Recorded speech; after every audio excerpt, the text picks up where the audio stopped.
हो गया। Hello everyone, so welcome to Khunga academy. अभी हम लोग यहाँ पे जो आपके दूसरे क्वेश्चंस देखने जा रहे हैं, उन क्वेश्चंस में आपके कल शाम को यानी 15 नवंबर की सेकंड और 15 नवंबर की आपकी सेकंड और थर्ड शिफ्ट के क्वेश्चन हैं कुछ, और कुछ आज आपके 16 नवंबर के फर्स्ट शिफ्ट के क्वेश्चंस हैं। एक बार हम ज़रा इन क्वेश्चंस को देख लेते हैं, ठीक है। तो आपके सबसे पहले क्वेश्चन से शुरुआत करते हैं। अगेन मैं आप लोगों को ये बताना चाहूँगा, जो डिफ़िकल्टी लेवल है वो आपका इजी नहीं, आपका मॉडरेट की तरफ जाएगा, इजी टू मॉडरेट की तरफ जाएगा, और कुछ क्वेश्चंस आपके मॉडरेट से डिफिकल्ट जाएंगे। आइडियल अटेम्प्ट इसमें आपका जो होगा वो आपका वही 30 से 35 क्वेश्चन ही होना है, ठीक। तो अब आपके शुरुआत करते हैं कल के कुछ क्वेश्चन से। आपने देखा होगा कि यहाँ पे आपके लगातार जो चीज़ें पूछी जा रही हैं वो एक तो आपके स्पोर्ट्स से पूछा जा रहा है, आपके गोवा के लोक नृत्य पूछे जा रहे हैं, इसी के साथ साथ आपके जो चीज़ पूछी जा रही है वो आपके सेंसस से क्वेश्चंस पूछे जा रहे हैं। जनरली गोवा, सेंसस और आपके कुछ आर्टिकल से भी पॉलिटी के क्वेश्चंस पूछे जा रहे हैं।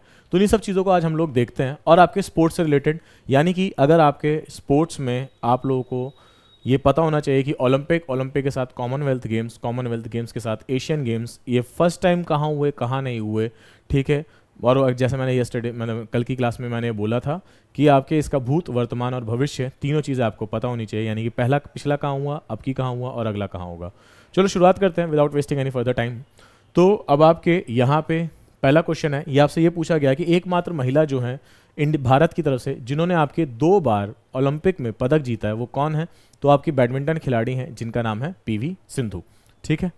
अगला आपके आर्टिकल 29 की बात की जा रही है। तो आपके आर्टिकल 29 का इससे पूछ लिया गया सीधा सीधा कि आपके आर्टिकल 29 क्या है। तो भाई आर्टिकल 29 जो है वो आपके अल्पसंख्यकों के हितों की सुरक्षा के बारे में पूछा जा रहा है। It is protection of interest of minorities.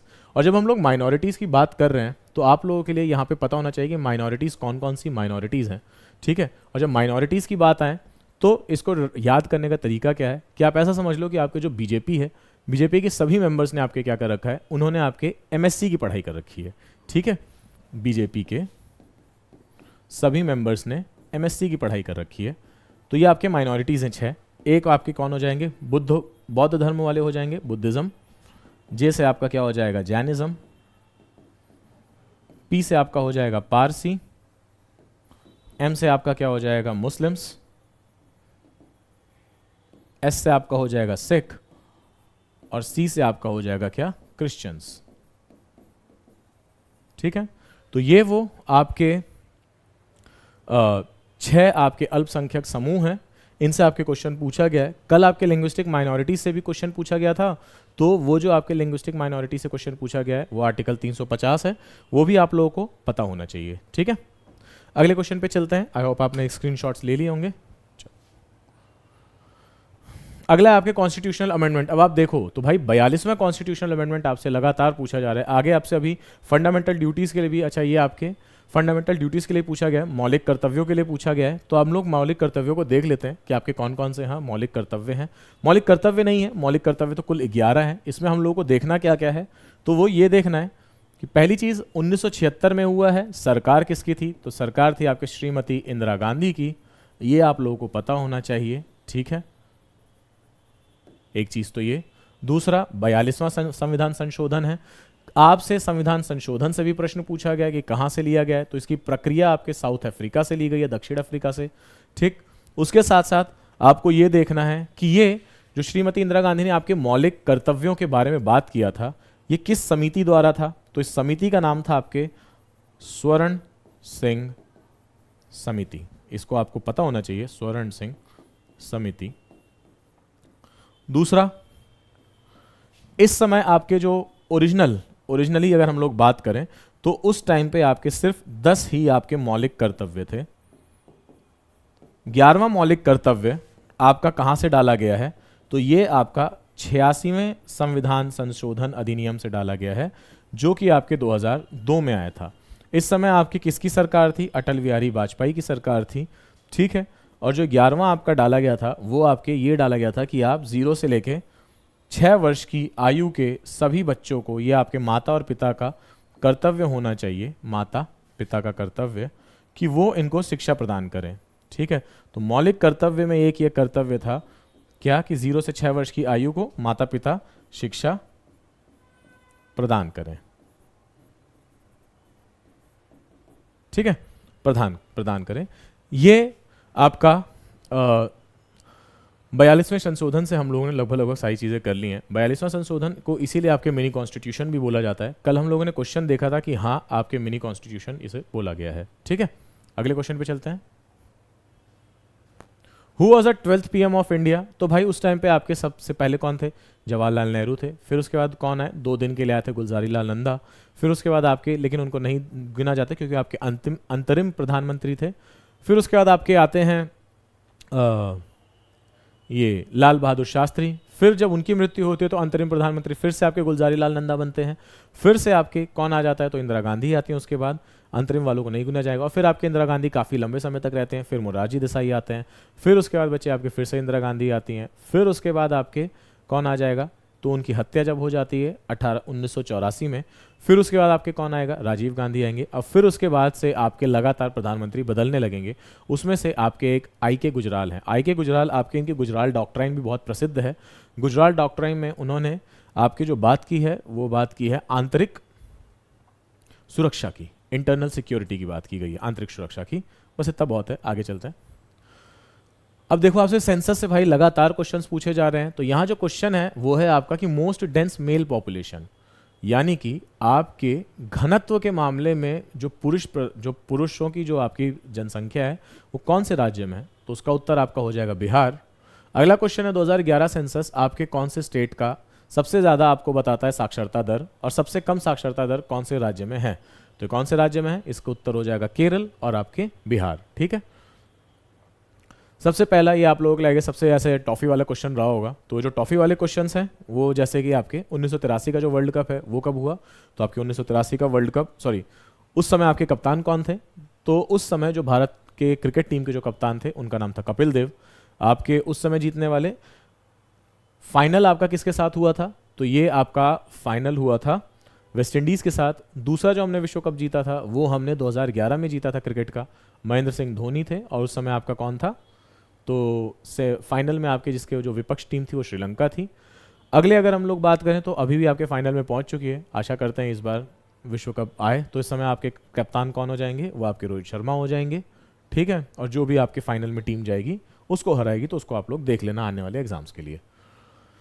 Economic reform से आपके लगातार क्वेश्चंस पूछे जा रहे हैं, तो ये आपको पता होना चाहिए। मैंने आपको कल बता ही दिया था आपको। ठीक है, तो इसमें आपसे क्या पूछा गया? When did the economic reforms took place?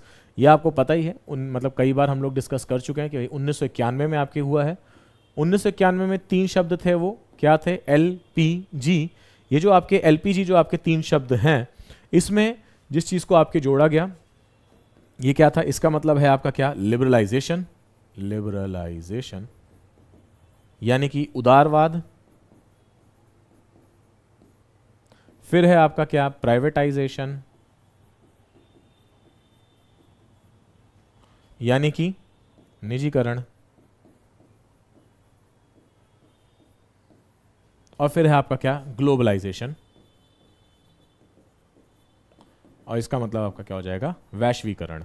ठीक है, अभी आपके आगे चल के एक और प्रश्न पूछा गया, क्या चीज नहीं जोड़ी गई थी? क्या आपका पार्ट नहीं था 1991 के आर्थिक सुधारों में? तो भाई यही 3 शब्द हैं। चौथा जो आएगा वो आपका गलत है आंसर। उदारवाद की जगह आप लिख लेना, वो तो लिबरलिज्म पॉलिसी हो जाती है। आप इसकी जगह क्या लिखोगे? इसकी जगह आप लिखोगे उदारीकरण। उदारीकरण। ये किसने सजेस्ट किया था इस चीज को? तो उसका नाम है आपका अंतरराष्ट्रीय मॉनेटरी फंड कोष। ठीक है, international monetary fund. I hope इतना बहुत है। तो 1991, हाँ यहाँ पे आप ये लिख लेना, जो कि खैर अब आपके क्वेश्चन पूछा जा चुका है। इस समय हमारे देश के प्रधानमंत्री कौन थे? तो उनका नाम आपका हो जाएगा PV नरसिम्हा राव। हमारे देश के फाइनेंस वित्त मंत्री कौन हो जाएंगे इस समय? तो वो थे आपके डॉक्टर मनमोहन सिंह। ठीक है, तो ये चीज आपका हो जाएगी। ऑलराइट, अब आगे चलते हैं हम लोग। स्क्रीनशॉट ले लेना। ठीक है, अगला क्वेश्चन है आपका, मोती मस्जिद कहाँ पे है और बनवाई किसने थी? तो भाई देखो कहाँ है, वो है दिल्ली में। बनवाई किसने थी आपके? तो ये आपके औरंगजेब ने बनवाई थी। अगले क्वेश्चन पे चलते हैं, नीलकंठ टेम्पल आपके कहाँ पे है? तो भैया भारत में, ये आपके उत्तराखंड में स्थित है। अगला क्वेश्चन, 1905 का बंगाल पार्टीशन, हम लोगों ने क्लास में भी इस क्वेश्चन को किया था। तो इसमें है आपका क्या, 16 अक्टूबर 1905 को आपका हुआ था। आप लोगों के लिए लिखना क्या क्या यहाँ पे, इस समय आपका वाइसरॉय कौन था? तो इस समय 1905 से अगर कभी आपसे पूछ लिया जाए, जिसका बचपन का सपना ही था भारत का वाइसरॉय बनना, उसका नाम था आपके, हम लोग लॉर्ड नहीं लगाएंगे, ठीक है, कर्जन लिख लेते हैं बस। तो ये आपका वाइसरॉय था उस समय, ठीक, 1905 के। 1905 में ही फिर आपके इसीलिए जो एक बांग्ला राष्ट्रगान लिखा गया था, किसके द्वारा? श्री रविंद्रनाथ टैगोर जी द्वारा, ठीक है। राष्ट्रगान आपके रविंद्रनाथ टैगोर द्वारा लिखा गया था। और इसे फिर आपके जॉर्ज पंचम को 1911 में जॉर्ज पंचम को सुनाया गया था, ठीक है। तो फिर उसके बाद जब ये आपके जॉर्ज पंचम को सुनाया जाएगा, देन बाद में फिर ये आपके रिलीज होने, मतलब आज़ाद होने के बाद ये हमारा क्या बनता है, राष्ट्रगान बन जाता है। तो कर्जन आप याद रख लेना, 1905 में कर्जन हमारा क्या था, भारत का वाइसरॉय था। जॉर्ज पंचम 1911 में आए थे, ठीक है। पहली बार जो राजा थे, किस सम्मेलन में आए थे? तो उसका नाम था आपका थर्ड दिल्ली दरबार, ठीक है, दिल्ली दरबार। तो ये था। तो अब आपसे आई होप सारी चीज़ें हो गई होंगी। बंग भंग बोला जाता है, बंगाल का विभाजन इस चीज़ को बोला जाता है, ठीक है। आगे चलते हैं, स्क्रीनशॉट ले लिया होगा आप लोगों ने। अभी भाई आपसे कबड्डी पूछा गया कि 3 सेकंड का जो रूल है आपका कहाँ पे अप्लाई होता है। तो जो 3 सेकंड का रूल है, अब देखो ये क्वेश्चन थोड़ा सा टफ हो जाता है, कोई भी हो तो वो शायद कबड्डी करके आएगा, लेकिन देखो यहाँ पे 3 सेकंड का रूल होता है कि आपने अगर लेट्स से बॉल पकड़ रखी है, तो बॉल को आप 3 सेकंड के लिए अपने पास, मतलब 3 सेकंड से ज़्यादा नहीं पकड़ सकते, राइट। अगर आपके पास बास्केटबॉल है तो उसको आपको ऐसे ड्रिबल करना होगा, ऐसे ऐसे ऐसे ऐसे आप ड्रिबल कर सकते हो, ठीक है। लेकिन उसको उसके बाद 3 सेकंड से ज़्यादा अगर अपने पास रखा तो फिर वो फाउल हो जाएगा। तो आपका इसका उत्तर क्या हो जाएगा? तो भाई ये है आपका बास्केटबॉल, ठीक है। अगला चलते हैं। अगला आपका इसमें पूछा गया था कि हल्दी में एज आ, मतलब हल्दी के तरीके से आपका कौन सा ऐसा प्रिजर्वेटिव है जो डाला जाता है, कुछ ऐसा सा रिलेटेड सा क्वेश्चन है, जिसका उत्तर आपका सोडियम बाइकार्बोनेट बताया जा रहा है। सोडियम बाइकार्बोनेट ही वो आपका बेकिंग सोडा भी है, ठीक है। तो बेकिंग सोडा को और क्या बोलते हैं? NaHCO3। कौन से आपके राजा के दरबारी कौन थे? हरिसेन थे। तो ये कौन थे? तो ये आपके समुद्रगुप्त थे, ये आप लोगों को पता होना चाहिए। अगला क्वेश्चन है प्रयाग प्रशस्ति। ये वही प्रयाग प्रशस्ति है जिसपे आपके कई लोगों ने लिखा था। सबसे पहले एज अ प्रियदर्शनी नाम किसने लिखा था? अशोक ने लिखा था, ठीक है। अशोक के बाद फिर किसने लिखा? तो वो आपके समुद्रगुप्त ने लिखा था इस पे, ठीक। प्रयाग प्रशस्ति ये वही है जो आपके सारनाथ स्तंभ के पास है। प्रयाग प्रशस्ति सारनाथ आपके वाराणसी के पास पड़ता है, या फिर बेसिकली आपका प्रयागराज में पड़ता है। तो यहाँ पे आपके प्रयाग प्रशस्ति लिखी जाती है। और इसी प्रयाग प्रशस्ति में आपके बाद में चल के मोहम्मद बिन तुगलक वगैरह भी लिखेंगे, खैर आगे चल के, लेकिन इसी पे ही आपके समुद्रगुप्त ने अपना लिखा था, ठीक है। तो बस इतना ही था, गुप्त वंश के समुद्रगुप्त ने आपके प्रयाग प्रशस्ति पे लिखा था। यही आपसे क्वेश्चन पूछा गया। ये भाई आपसे ना अरावली रेंज से क्वेश्चन पूछा गया कि कौन सा वाला इसमें से क्वेश्चन, मतलब कुछ था कि अरावली रेंज से रिलेटेड क्या है। तो जैसे हम लोग ना कुछ कुछ लिख लेते भाई अरावली रेंज। तो ये आपके क्या है? पहली चीज तो लिख लो कि भैया सबसे पुराने पर्वत है, सबसे पुरानी पर्वत श्रृंखला,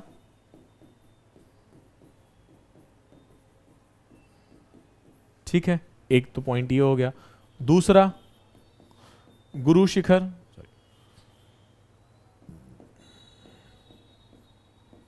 गुरु शिखर ये आपकी क्या हो जाएगी?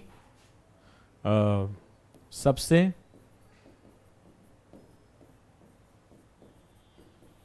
ऊंची चोटी। और यहां पे जो मंदिर है, उस मंदिर का नाम अगर कभी आपसे पूछ ले तो ये क्या हो जाएगा? तो ये आपका हो जाएगा दिलवाड़ा का जैन मंदिर, ठीक है। दिलवाड़ा का जैन मंदिर ये यहां पे है आपके अरावली रेंज में या अरावली पर्वत श्रृंखला में। आई होप आपको समझ में आ चुका होगा और आपने ये अब स्क्रीनशॉट ले लिया होगा। चलो अगले क्वेश्चन पे चलते हैं। तो अब आपके अनटचेबिलिटी के बारे में कौन से आर्टिकल में लिखा है? पहली चीज आप इसको आर्टिकल 18 ना लिख के आर्टिकल 17 कर लेना, ठीक है। तो ये आपका है आर्टिकल 17। इन्होंने आपसे आर्टिकल ये पूछ लिया है कि किस में लिखा है, कौन से, जैसे आपके जब हम लोग मौलिक पार्ट 3 की जब हम लोग बात करेंगे संविधान की, उसमें आपके क्या आ जाएगा, तो आपके मौलिक अधिकार आ जाएंगे। मौलिक अधिकार में जो आपका सबसे पहला अधिकार आता है वो आपका आता है समानता का अधिकार। ठीक है, तो ये जो समानता का अधिकार है इसमें आपके क्या हो जाएंगे, आपके 5 आर्टिकल्स आएंगे 14 से लेके 18 तक। 14 ये आपका वही है राइट टू इक्वालिटी, ये भी आपका समानता का अधिकार हो जाएगा। ठीक है, 18वां आपका क्या हो जाएगा, ये आपके वही अबॉलिशमेंट ऑफ टाइटल्स हो जाएगा, यानी आप अपने ऊपर टाइटल नहीं लगा सकते, सिर्फ 2 ही टाइटल, यानी कि डॉक्टर और आपके डिफेंस की रैंक्स, आप सिर्फ इतना ही लगा सकते हो। ठीक है, उसके बाद जो इसमें से जो आपका 17 है वही आपके छुआछूत या फिर इस चीज़ की अस्पृश्यता की बात करेगा, अनटचेबिलिटी की बात करेगा, कि कोई भी इसको किसी भी तरीके से करता है तो इवन यहाँ तक कि लिखा हुआ है कि अगर गलती से उसने छुआछूत की बात भी कर ली किसी नेता ने, तो उसका हम लोग कैंडिडेचर उसको खत्म कर देंगे, इलेक्शन कमीशन ऑफ इंडिया उसका कैंडिडेचर ही आपका हटा देगी। ठीक है, तो ये आपके 17वें आर्टिकल, 17 मतलब आर्टिकल 17 में 17वें क्वेश्चन में। अगला चलते हैं, which was the highest crop yielded. तो देखो भैया आपके पूरे विश्व में सिर्फ चावल ये जो भारत का सबसे ज़्यादा उगाया जाता है, तो यानी कि इसमें कोई भी ऑप्शन होगा आप राइस मार के चले आना। तो 21-22 में आपके सबसे ज़्यादा क्या उगाया गया, चावल उगाया गया। राइट, कौन सी कंट्री है जो कि आपके hockey men's Asia cup organise कराएगी इस बार, 2022 में आपके ऑर्गेनाइज कराया था, तो कौन सी थी, जकार्ता इंडोनेशिया में। ठीक है, ये मतलब ये आपके 1 लाइनर है, 1 वर्ड है, स्टैटिक जीके है, जो कि आपके अब आपको पढ़ना है और रट लेना है। तोताराम शर्मा से रिलेटेड आपके पूछा है कौन सा वाद्य यंत्र बजाते थे, ऑप्शंस उसमें क्लियर कट हो नहीं पाए हैं। एक किताब है जो कि आपके शहीद भगत सिंह जी ने लिखी थी, उसका नाम है आपका क्या, वाई एम आई एथिस्ट। यह आपसे क्वेश्चन पूछा गया है कि वाई एम आई एथिस्ट, मैं नास्तिक क्यों हूँ, किसने लिखी, तो शहीद भगत सिंह जी ने आपकी किताब लिखी थी। और कब लिखी थी, ये जब आपके लाहौर कॉन्स्पिरेसी केस, जो आपका सॉन्डर्स मर्डर्स केस था, लाहौर कॉन्स्पिरेसी केस के बाद जब वो आपके पार्लियामेंट में जाते हैं, सेंट्रल लेजिस्लेटिव असेंबली में, और वहाँ पे बम फोड़ते हैं, और बम फोड़ने के बाद जब उनको लाहौर में आपके जेल में बंद कर दिया जाता है, तो आपके मैं नास्तिक क्यों हूँ लिखी गई थी। What are the properties of legislature, ये आपसे विधानसभा की, विधानमंडल की या विधानसभा क्या नाम है, विधायिका की आपसे प्रॉपर्टीज पूछ रहा है। पहली चीज़ ये आपके कैसे है, संसद प्रणाली है। दूसरा, यहाँ पे लोकसभा के पास आपकी ज़्यादा पावर है, राज्यसभा की कम है पावर।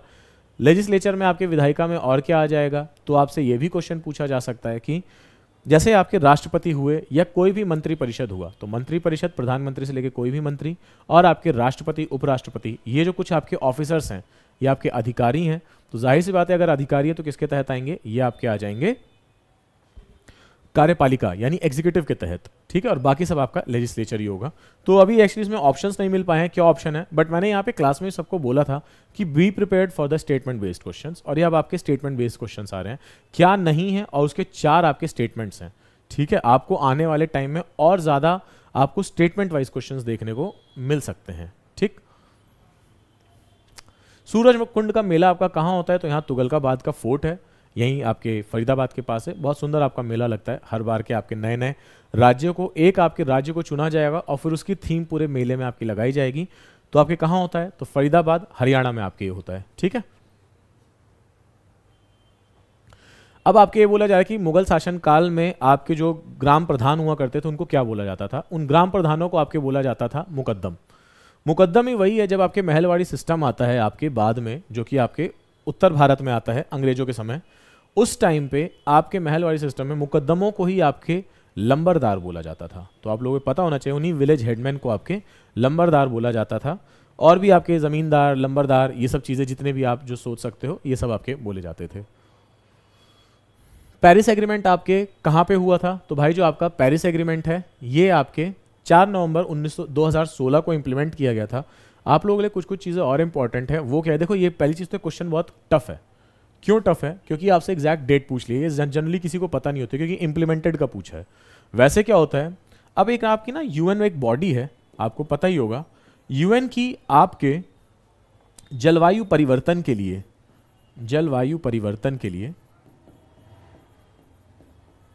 एक आपकी संस्था है, उसका नाम क्या है, उसका नाम है UNFCCC, United nation framework convention on climate change. तो ये जो आपकी United nation framework convention on climate change है, ये आपकी क्या कराती है, तो ये आपकी हर साल कॉन्फ्रेंस ऑफ पार्टीज कराती है। इसको क्या बोलते हैं, कॉन्फ्रेंस ऑफ पार्टीज। ठीक है, तो इसी में एक आपकी हुई थी कॉन्फ्रेंस ऑफ पार्टी हर साल, ये दिसंबर के महीने में अधिकतर होती है। तो जाहिर सी बात है अगर आपसे क्वेश्चन पूछा हो तो दिसंबर 2015, तो ज़्यादातर लोग शायद वो आपके ऑप्शन मार के आते, ठीक है। कभी अगर कल को आपसे क्वेश्चन पूछ ले कि कॉन्फ्रेंस ऑफ पार्टी कब होती है, तो ये आपकी दिसंबर महीने में हर साल होती है। आप देख लेना कौन सी वाली कहाँ पे हुई थी, ठीक है। तो आपकी कॉन्फ्रेंस ऑफ पार्टीज होती है। पेरिस एग्रीमेंट, ये आपके 21वीं जो कॉन्फ्रेंस ऑफ पार्टी हुई थी, जो आपके कहाँ हुई थी, पेरिस में हुई थी 2015 में, तो वो थी। इसको आपके सभी लोगों ने, और ये आपके किससे रिलेटेड थी, तो ग्रीन हाउस गैस से रिलेटेड थी, ग्लोबल वार्मिंग में ग्रीन हाउस गैस से रिलेटेड थी, ठीक है। और इस पर सभी ने आपके क्या कर दिया है, तो भैया सभी ने आपके इसको टिक मार दिया है कि हाँ हाँ हाँ हम इसको एग्री करेंगे। और जब सारे एग्री करेंगे इसलिए आपके पेरिस एग्रीमेंट बन जाता है। और ये आपका इंप्लीमेंट कब हुआ, तो आई कब, तो ये आई आपकी दिसंबर, मतलब एग्री सबने कब किया, दिसंबर 2015 में। और ये आपके लागू कब से की गई, तो ये आपके 4 नवंबर 2016 से ये आपके लागू हो चुकी है, ठीक है। इसी के तहत आपके ग्रीन हाउस गैस, क्लोरोफ्लोरोकार्बन्स, ये सब आपके नहीं कहीं पे भी होने चाहिए, रेफ्रिजरेटर से लेकर डिओड्रेंट्स में, वो आपके इन्हीं के तहत आता है, ठीक है। चलो अगले क्वेश्चन में चलते हैं, स्क्रीनशॉट ले लो। ओके, कैपिटल वेंचर स्कीम की यहाँ पे बात हो रही है कि भाई जो आपके कैपिटल वेंचर स्कीम है ये आपके कौन सा मंत्रालय है, कौन देखता है, ठीक है। तो पहली चीज है कैपिटल वेंचर होता क्या है, तो भाई कैपिटल वेंचर आप इसको ऐसा समझो, जैसे आप लोग शार्क टैंक देखते होगे तो उस पर वो लोग क्या है, वो आपके बड़े बड़े निवेशक हैं जो आप में निवेश करेंगे, ठीक है, आपके नए स्टार्टअप आइडियाज में। वैसे ही आपके इनके लिए सरकार ने एक स्कीम बनाई कि क्यों ना हम जो वेंचर कैपिटलिस्ट हैं, वेंचर कैपिटलिस्ट आपके वेंचर कैपिटल फंड लेके आते हैं। वेंचर कैपिटलिस्ट मतलब कि वो लोग जिनके पास बहुत ज़्यादा पैसा है और वो आपके बिजनेस में सिर्फ निवेश करेंगे, ठीक है। उनको आपके मैनेजमेंट वगैरह हो सकता है मैनेजमेंट में चले जाएं, बट वो आपके मैनेजमेंट में हो सकता है ज़्यादा जाए ना, ठीक है, लेकिन वो जस्ट आपके पैसे निवेश कर देंगे, प्रॉफिट होगा तो भाई वो अपना हिस्सा उसमें से ले लेंगे। तो उनके लिए सरकार ने बढ़ावा देने के लिए आपके एक स्कीम बनाई जिसका नाम है कैपिटल वेंचर स्कीम, यानी पूंजी जो आपके वेंचर कैपिटलिस्ट द्वारा जो आपकी पूंजी बनाई जाएगी उसकी से रिलेटेड योजना। ये पूछा गया भाई आपके कौन से मंत्रालय में आती है, वही मंत्रालय होगा जो आपके सारी कंपनीज को देखता है। जब आपके कंपनीज को देखने की बात आएगी, कंपनीज और बड़े बड़े उद्योगों को देखने की बात आएगी, तो आपके कॉमर्स और इंडस्ट्री वो मंत्रालय है। मैं इसको मौसी और मौसा की तरीके से याद करता हूँ, यानी कि जब ये आपके वाणिज्य एवं उद्योग मंत्रालय, ये आपके क्या करेगा, ये आपके उस बिजनेस और आपके जो आपके इंडस्ट्रीज हैं, उद्योग हैं, उन्हें देखेगा। जब आपकी कंपनी बन जाएगी तो उसके अंदर जो कर्मचारी काम करेंगे उनके लिए क्या होना चाहिए, तो इस पर निगरानी कौन करेगा, तो मौसा जी करेंगे, यानी मतलब मौसा जी यानी मिनिस्ट्री ऑफ कॉर्पोरेट अफेयर्स, ये वो मंत्रालय है जो आपके इसको देखेगा, ठीक है। चलो अगले क्वेश्चन पे चलते हैं। मांडू, मैंने आपको बताया कि इस बार गोवा के नृत्य आपसे बहुत ज्यादा पूछे जा रहे हैं, तो मांडू आपके जो डांस फॉर्म है कहां से है, ये आपके गोवा से है। अगला ये अच्छा आपके ना बहराम जी मालाबारी, एक ही आपके मालाबार यानी कि आपके कहाँ के रहे होंगे, ये आपके साउथ के रहे होंगे, पारसी थे। इनके द्वारा आपके ना एक बिल लाया गया था और काफ़ी मतलब प्रयास किया गया था। प्रयासों के बाद आपके जो बच्चे हैं, छोटी छोटी जो बच्चियाँ थी जिनकी आपकी पहले शादी हो जाया करती थी, तो उससे ये हो रहा था कि जैसे आपके जब अर्ली स्टेजेस में वो जब माएँ बन रही थी तो मर जाती हैं, ठीक है, क्योंकि बॉडी वीक होती है। तो उस केस में आपका क्या हो रहा था, तो वहाँ पे आपके बहराम जी मालाबारी ने बोला कि एक ना हम लोग ये लेके आते हैं कि सहमति की आयु अधिनियम लेके आते हैं, एज ऑफ कंसेंट, यानी इनके जो शादी होने की जो एज है वो हम 8 से बढ़ा के 12 कर देते हैं। तो आपके 8 से बढ़ा के 12 की गई थी एज ऑफ कंसेंट एक्ट। तो आपसे बस ये पूछा गया कौन से ईयर में आया था, तो वो आपके 1891 में आया था। किसके द्वारा आया था, बहराम जी मालाबारी द्वारा आया था, ठीक है। कल को अगर आपसे पूछ ले तो जरूर आपको पता होना चाहिए, पारसी थे बहराम जी मालाबारी।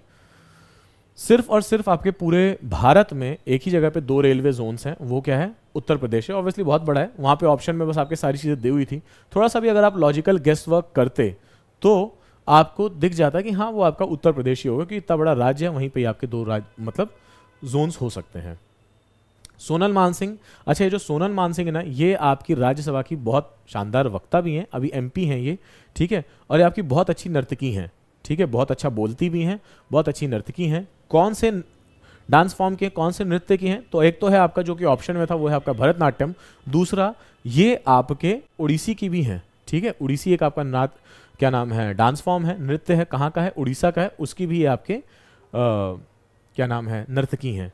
दूसरा यहाँ से आपका क्या है, क्योंकि ये MP है तो राज्यसभा में MP कैसे बनी, तो अगर आप लोगों को पता होगा कि राज्यसभा में जो आपके राष्ट्रपति हैं वो 12 लोगों को उनके शिक्षा, उनके विज्ञान, उनके क्षेत्रों के बेसिस पे बेसिकली, ठीक है। चाहे उसमें आपका आर्ट आ जाता है, आर्ट फॉर्म आ जाता है, यानी कला संस्कृति आ जाएगा, आपके विज्ञान आ जाएगा, लिटरेचर आ जाएगा। तो इसके बेसिस पे 12 सांसदों को नामांकित किया जाता है। कौन करता है? तो राष्ट्रपति करते हैं, ठीक है। तो राष्ट्रपति द्वारा किया जाता है। उन्हीं में से एक आपकी सोनल मानसिंह जी भी हैं, ठीक है। अगला घोड़े मोदनी, ये आपका क्या है एक्चुअली, इसमें ना घोड़े की तरह ये लोग डांस कर रहे होते हैं, राइट। तो ये जो आपका घोड़े की तरह डांस करते हैं, कहाँ का डांस फॉर्म है? ये आपके गोवा का डांस फॉर्म है। आई मीन घोड़े की तरह नहीं डांस करते हैं, जनरली जो मूव्स होते हैं वो घोड़े की तरह होते हैं। तो आपके कहाँ पे है? ये आपके गोवा में है। 32वां, गोदान किसके द्वारा लिखी गई है? तो गोदान ये आपके मुंशी प्रेमचंद द्वारा लिखी गई है। मुंशी प्रेमचंद से रिलेटेड एक मैंने तथ्य ये लिख रखा है, अधिकतर लोग आपके क्या करते हैं, कंफ्यूज हो जाते हैं और वो हमेशा यही चीज बोलते रहेंगे कि आपके मुंशी प्रेमचंद बेसिकली कौन है, वो सॉरी मुंशी और प्रेमचंद एक साथ नाम लगा देते हैं। दरअसल ऐसा था कि जो प्रेमचंद है, इनका असली नाम आपका क्या था? तो इनका असली नाम था धनपत राय।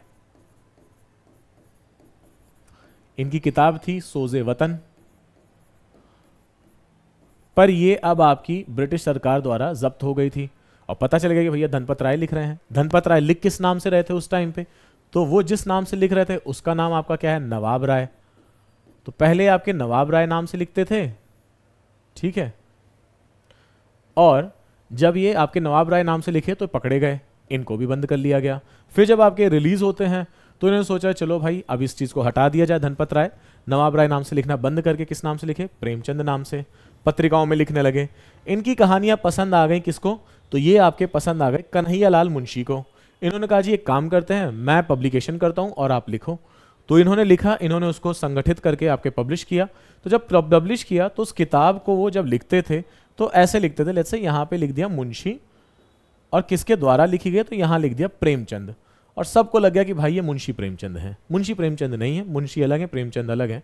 हालांकि खैर, तो एक अब आपके यहां से जो क्वेश्चन बनता है वो ये बनता है, प्रेमचंद द्वारा जो एक लिखा गया है वो क्या लिखा गया है? सोजे वतन। अब गोदान जैसे एक आपका क्या है? गोदान भैया ये आपका उपन्यास है। ऐसे आपके और उपन्यास हैं जैसे कि क्या? सेवा सदन, निर्मला, कर्मभूमि, रंगभूमि।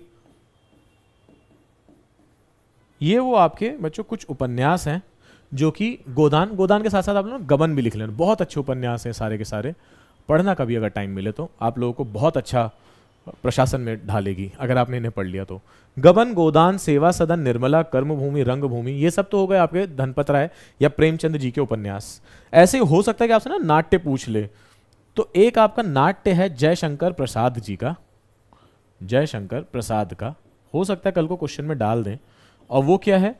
तो उसको आप नाम लिख लेना, उसका नाम है क्या है? स्कंदगुप्त। बहुत मुश्किल नाटक है, इसको लोग परफॉर्म नहीं कर पाते, नहीं खेला जाता है नाटक, ठीक है। तो ये आपका कैसा है? स्कंदगुप्त एक आपका नाटक है, जयशंकर प्रसाद जी द्वारा है, ठीक है। ये हो सकता है आपसे आने वाले आगामी परीक्षाओं में क्वेश्चन पूछ लिया जाए, क्योंकि इन्होंने आपसे गोदान से तो रिलेटेड पूछ लिया। अब गोदान पूछो, चाहे तुम गबन पूछो, सेवा सदन पूछो, निर्मला पूछो, कर्मभूमि, रंगभूमि, हमें सारे पता है।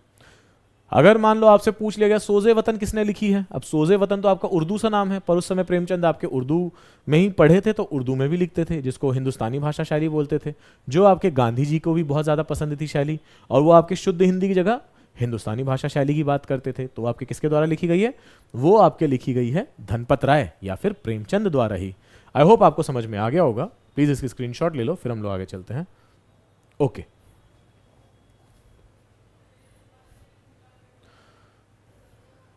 अब एक आपकी संकल्प योजना आई थी, ये पूछा गया था कि किसके द्वारा है। तो ये जो संकल्प योजना है, हाँ, ये आपके वर्ल्ड बैंक और आपके स्किल एवं जो स्किल और आपके एम्प्लॉयमेंट के मंत्रालय द्वारा है, ठीक है। स्किल डेवलपमेंट और एंटरप्रेन्योरशिप यानी कि आपके उद्यमिता, कौशल विकास और उद्यमिता मंत्रालय द्वारा आपसे यही पूछी गई थी किससे रिलेटेड है। तो भाई आपके स्किल डेवलपमेंट से रिलेटेड है, ठीक है, यानी कि आपके कौशल विकास से रिलेटेड ये आपका मंत्रालय, जो जो आपकी स्किल्स चाहिए आपको उससे रिलेटेड चीजें हैं, ठीक। आगे चलते हैं। अगला क्वेश्चन आपसे पूछा गया कि भारत की पॉपुलेशन डेंसिटी कितनी है। ये आपके 481 प्रति स्क्वायर किलोमीटर, यानी 1 किलोमीटर का जो आपका एरिया है, 1 स्क्वायर किलोमीटर का एरिया, उसमें आपके अगर ऑन एन एवरेज देखा जाए तो मात्र 481 लोग रहते हैं, ठीक।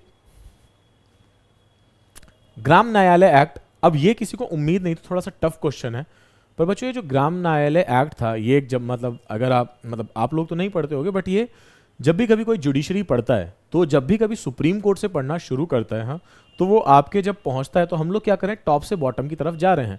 Supreme court, high court, district court, district court से नीचे आपका क्या आ जाएगा, ग्राम न्यायालय आ जाएगा। ये आपके ग्राम स्तर पे, गांवों के स्तर पे आपको न्याय देने के लिए आते हैं। अधिकारी होते हैं आपके, न्याय अधिकारी होते हैं, वो लोग आपके आते हैं, वहीं पे आपके इमीडिएट आपके हल करते हैं। अगर आप संतुष्ट नहीं हैं तो आप डिस्ट्रिक्ट कोर्ट में जाके उसके लिए अपील कर सकते हैं।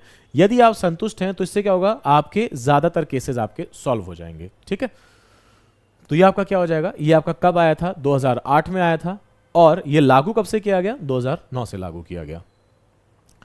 अगला क्वेश्चन ना आपसे टाइड से रिलेटेड पूछा गया, यानी कि ज्वार भाटा आपके क्या होता है। तो ज्वार भाटा आपके क्या होता है, ये मैं सोच रहा हूँ आपके जो ऑनलाइन स्टूडेंट्स भी हैं या ऑफलाइन में एक अलग से किसी क्लास ले लूंगा और मैं उसमें आपको बता दूंगा ज्वार भाटा क्या चीज़ होती है। ठीक है, तो अगर कुछ भी आएगा तो आप लोग मतलब बता लोगे। वैसे मैं भी कुछ देर में आपको, या तो एक काम करते हैं, थोड़ा सा आपको यहीं पे ब्रीफ आइडिया दे देते हैं ज्वार भाटा क्या होता है। ठीक है, अब मान लो ये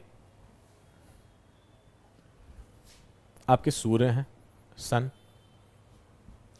ये आपकी पृथ्वी है, थोड़ी देर के लिए बड़ी सी मान लेते हैं, अर्थ, और ये रहे आपके चंदा मामा जो यहां पे हैं, मून। अब भाई मून तो आपका पास है और सूर्य है दूर, तो इनकी तो गुरुत्वाकर्षण बल उतनी ज्यादा नहीं लग रही है, लेकिन मून का गुरुत्वाकर्षण बल लगता है। तो जब लगेगा तो यहां पे आपके, मान लो जैसे मून का गुरुत्वाकर्षण बल आपका यहां लगा, तो ये यहां से आपके लहरों को उठा देगा। अब इसको बैलेंस करने के लिए ना, इसके पृथ्वी के आपके अपोजिट साइड से भी लहरें उठेंगी और यहां से हो जाएंगी छोटी। तो जब आपके ये चीज होगा तो यहां पे और यहां पे आपके क्या बनेगा, हाई टाइड। इंग्लिश में बोलते हैं इसको हाई टाइड, और इसी को क्या बोलते हैं आपके, ज्वार, हिंदी में। ठीक है, तो और जो यहां बना है इसको क्या बोलेंगे, तो भाई इसको बोल देंगे आपके लो टाइड, यानी कि भाटा।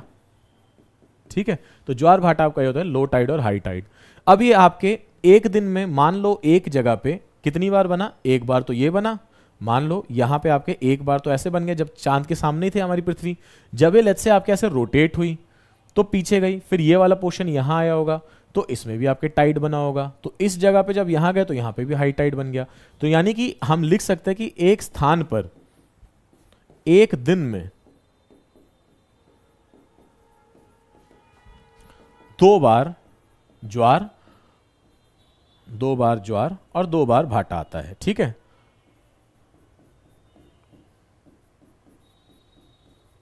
ठीक है, और ये आपके सबसे ज्यादा ऊंचा कब हो जाएगा, तो ये आपका सबसे ऊंचा कब होगा, सबसे ऊंचा तो ये आपके पूर्णिमा के समय हो जाएगा, क्योंकि उस समय आपको चांद बहुत क्लियर दिखाई दे रहा होता है। और सबसे छोटा कब हो जाएगा, ज्वार की हाइट आपके भाटा की हाइट से भी छोटी हो जाती है अमावस्या पे। ठीक है, क्योंकि गुरुत्वाकर्षण की बात हो रही है, जब चंदा मामा आपको दिखेंगे नहीं तो फिर आपके ऊपर जाएगा नहीं। ठीक है, तो ये सारी चीजें हैं। तो ज्वार भाटा से संबंधित आपका ये पूरा प्रश्न हो गया है। आगे चलते हैं, स्क्रीनशॉट ले लो। ठीक है,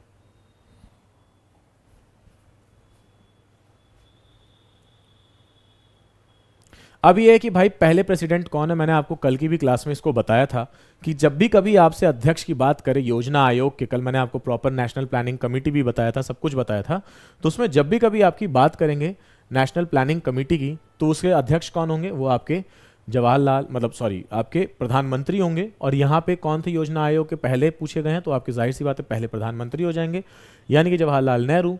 और इसके उस अभी क्या हो गया, अभी आपके हो चुके हैं नीति आयोग। नीति आयोग के अभी के वर्तमान में प्रधानमंत्री क्या हो जाएंगे, अध्यक्ष। उपाध्यक्ष कौन है, श्री सुमन बेरी। ठीक है, श्री सुमन बेरी जी हैं। पहले आपके उपाध्यक्ष कौन थे, तो आपके अरविंद पनागरिया हैं। और आपके अगर सीईओ की बात करें तो अभी के सीईओ हैं BVR सुब्रमण्यम। और पुराने सीईओ कौन थे, जो कि प्रथम सीईओ थे नीति आयोग के, वो कौन है, तो अमिताभ कांत हैं।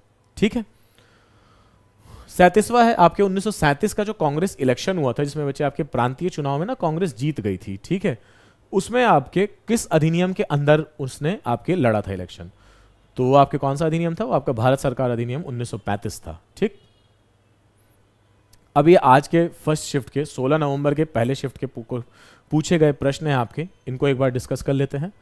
नोगरेक और लाहू ये आपके कहाँ के डांस फॉर्म है? इसका उत्तर है मेघालय। मेघालय में एक जगह है नोगरेक, वहाँ पे जो जनजाति है उसका नाम है आपके नोगरेक, और नोगरेक जो डांस फॉर्म है वो जो नृत्य करती है उसका भी नाम क्या है? नोगरेक। ठीक है, तो ये आपके नोगरेक और लाहू डांस फॉर्म पूछे गए कहाँ से? उत्तर हो जाएगा मेघालय। ये पूछा गया कि भाई चीफ काजी यानी मुख्य काजी किसे बनाया गया था? उसे ही बनाया गया था जिसने आपके पहले फर्स्ट डे के फर्स्ट शिफ्ट में आपके रिहाला करके किताब लिखी थी, जो कि आपकी अरबी भाषा में थी। अरबी भाषा में लिखी हुई इस किताब को लिखा किसने था? इब्न बतूता ने। इब्न बतूता को आपके चीफ काजी, मुख्य काजी किसने बनाया था? तो आपके मोहम्मद बिन तुगलक ने बनाया था। अगले क्वेश्चन पे चलते हैं। आपके हाफ गर्लफ्रेंड, ये हाफ गर्लफ्रेंड इस पे आपके श्रद्धा कपूर द्वारा एक मूवी भी बनाई गई है, तो हाफ गर्लफ्रेंड नाम से ही। ठीक है, तो इस नॉवल को लिखा किसने? तो आपके चेतन भगत ने लिख रखा है इस नॉवल को। आर्टिकल 40, अब मैंने आपको बता रखा है कि डीपीएसपी और फंडामेंटल ड्यूटीज और 1976 संविधान के संशोधन से ही जब पूछे जा रहे हैं तो ये आप लोगों को पता होना चाहिए। ठीक है, तो आर्टिकल 40 आपके किससे रिलेटेड हो जाएगा? पहली चीज डीपीएसपी यानी कि directive principle of state policy से रिलेटेड हो जाएगा। अब इसमें आपके ग्राम पंचायत के बारे में बात हो रही है, तो ये जो आपके ग्राम पंचायत है ये कहाँ लिखा हुआ है? मतलब बेसिकली आर्टिकल 40 में क्या लिखा हुआ है?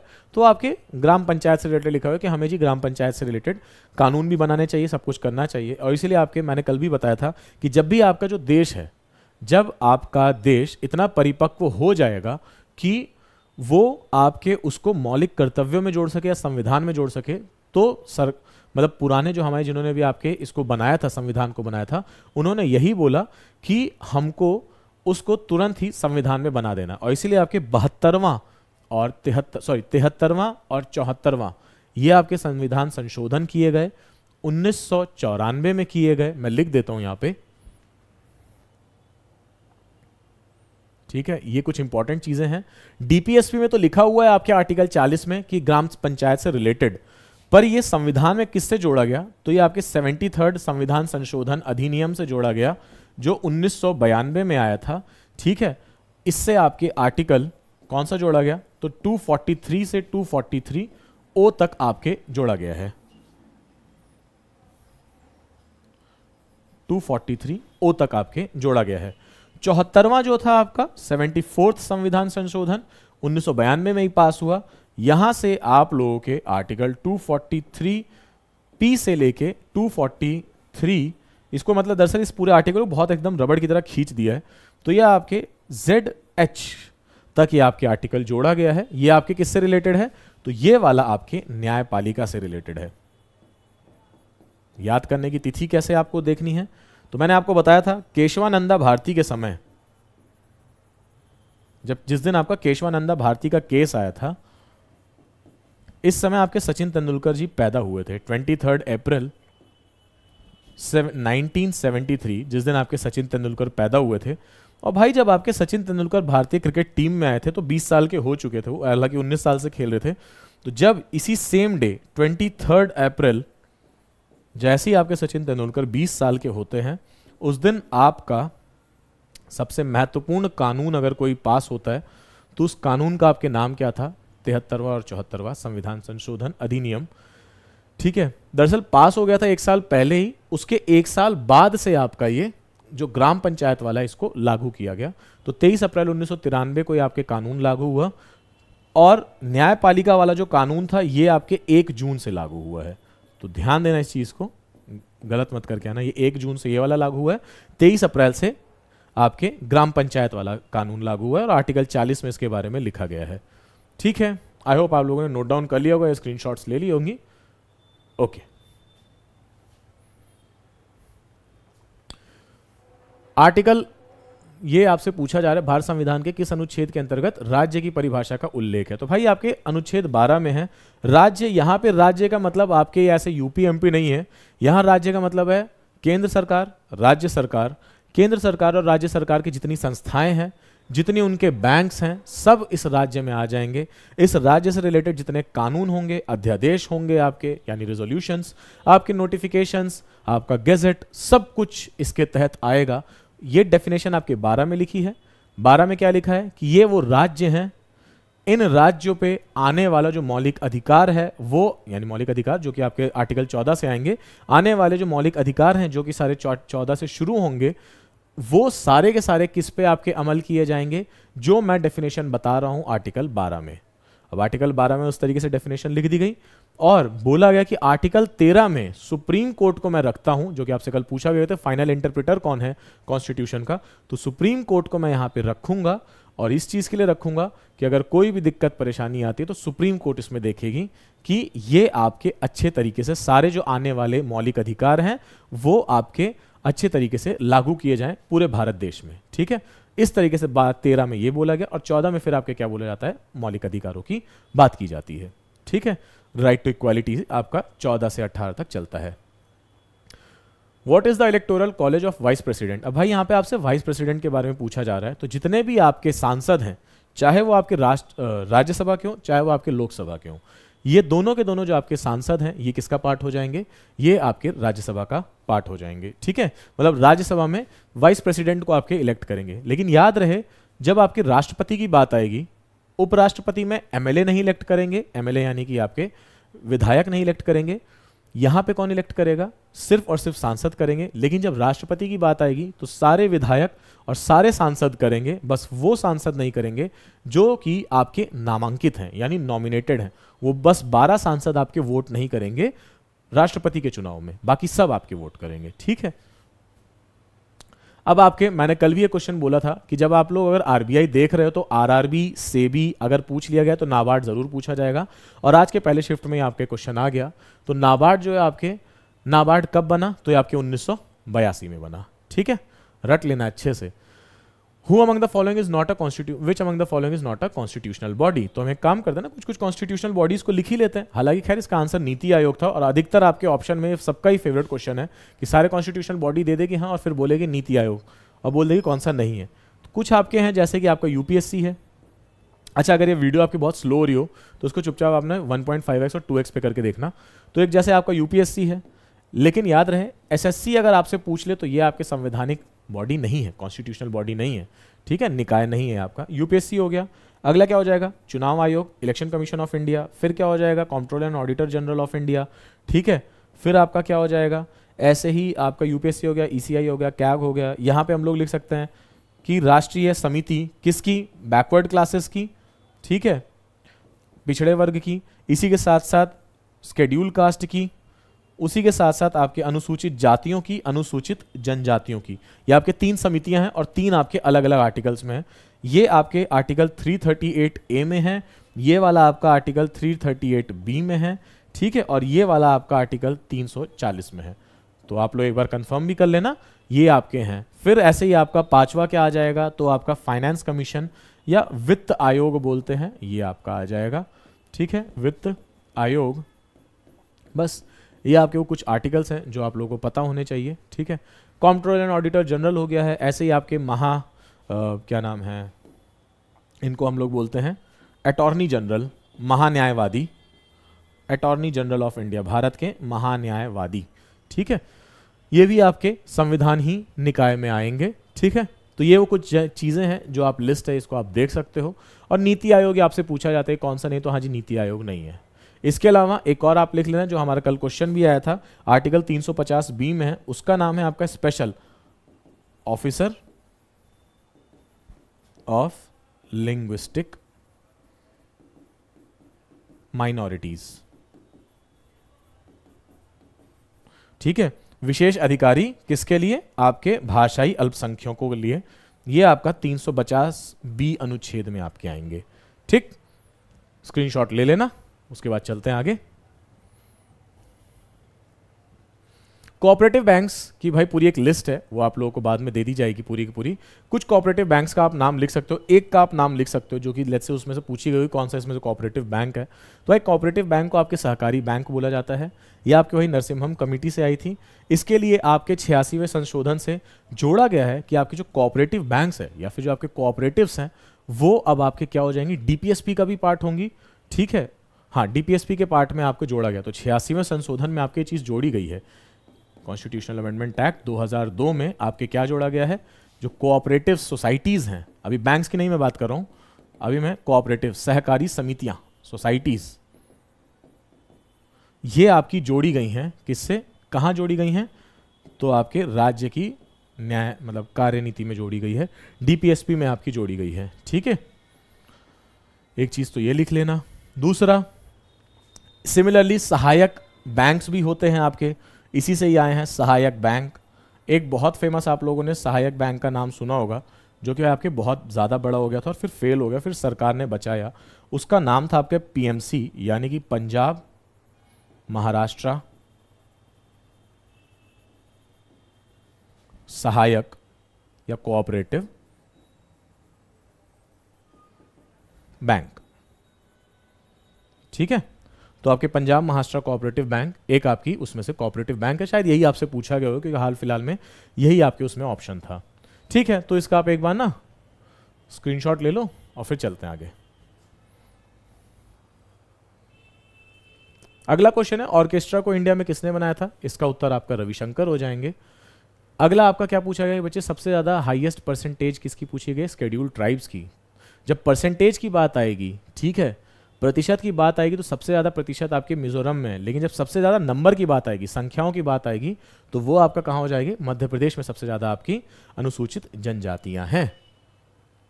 आपके इंडियन नेशनल कांग्रेस के प्रेसिडेंट कौन थे इंडिपेंडेंस के वक्त? तो आप ये चीज लिख लेना, मैं आपको लिखवा भी देता हूं, एक काम करता हूं। एक तो आपके जेबी कृपलानी थे आजादी के वक्त, और आपका क्या था? आपसे क्वेश्चन अगला ये पूछा जा सकता है, सबसे लंबे कार्यकाल के लिए कौन थे? सबसे लंबे कार्यकाल के लिए अध्यक्ष कौन थे? तो ये आपके पहले शिक्षा मंत्री थे। पहले शिक्षा मंत्री जो हमारे थे, शिक्षा मंत्री अगर कभी पूछ ले तो भी आपको पता होना चाहिए, इसलिए मैं पहले शिक्षा मंत्री लिख रहा हूं। इनका नाम आपका क्या है? तो भाई इनका नाम है आपका अबुल कलाम आजाद। ठीक है, अबुल कलाम आजाद है। दूसरा, फिर इसके बाद आजादी के समय आपके तो 1940 से 40-41 से लेके आपके 19 बेसिकली 40 का अंत आ गया था, 41 शुरू हो गया था, 1947 तक थे आपके, 46 तक मान लो इसको। ठीक है, 6 साल के लिए। फिर आपके 47 में कौन थे? दिसंबर में चेंज किए जाते थे। तो फिर आपके 47 में कौन थे? तो भैया वो आपके जेबी कृपलानी थे। और फिर जस्ट आजादी के बाद कौन बने? तो वो थे आपके पट्टाभी सिद्धारमैया।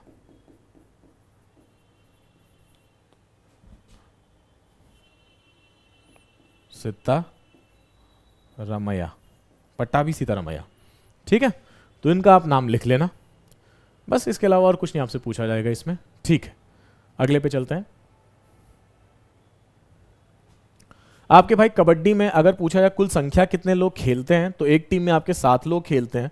और अगर ये आपसे पूछा जाए कि आपके अधिकारी कितने हैं, तो आपके 6 हैं। ये आपका एक टफ क्वेश्चन में से है। अगले क्वेश्चन पे चलते हैं। आपके जो 5 किंगडम्स, जो आपके प्लांट किंगडम होता है, एनिमल किंगडम होता है, ठीक है, इन सब में आपके ये चीज पूछी जाती है कि इसको दिया किसने था? जो पूरी थ्योरी थी 5 किंगडम्स की, किसने दी थी? आंसर है आर एच विटेकर ने 1969 में दी थी। 15वां क्वेश्चन, ये आपके मिरर अकेडमी करके पूछा गया, कहाँ है? तो अहमदाबाद में है। इनको बनाया किसने था इस मिरर अकादमी को? तो ये आपके मल्लिका साराभाई ने बनाया था। हुमायूं का मकबरा पूछा गया, कहाँ है? बहुत बच्चों वाले क्वेश्चन थे, दिल्ली में है, कुतुब मीनार कॉम्प्लेक्स में आता है।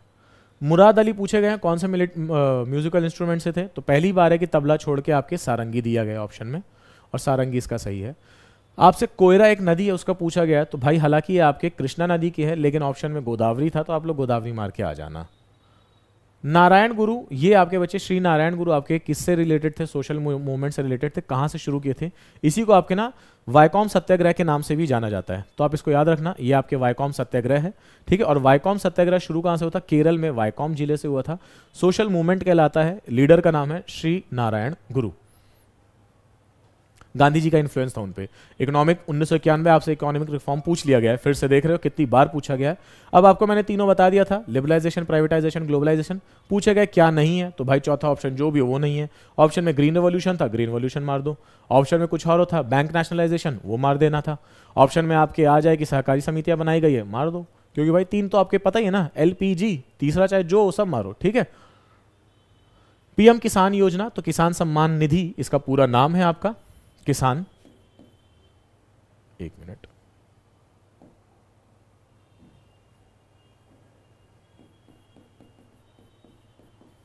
पीएम किसान योजना, तो भाई इसमें ये आपका इसका नाम क्या हो जाएगा? तो इसका नाम आपका हो जाएगा किसान सम्मान निधि योजना। तो मैं जस्ट किसान का वर्ड बता रहा हूँ, फिर उसके बाद आपके क्या आ जाएगा, तो आपके योजना आ जाएगा। ठीक है, इसमें आपके क्या हो जाएगा, प्रत्येक कृषि परिवार को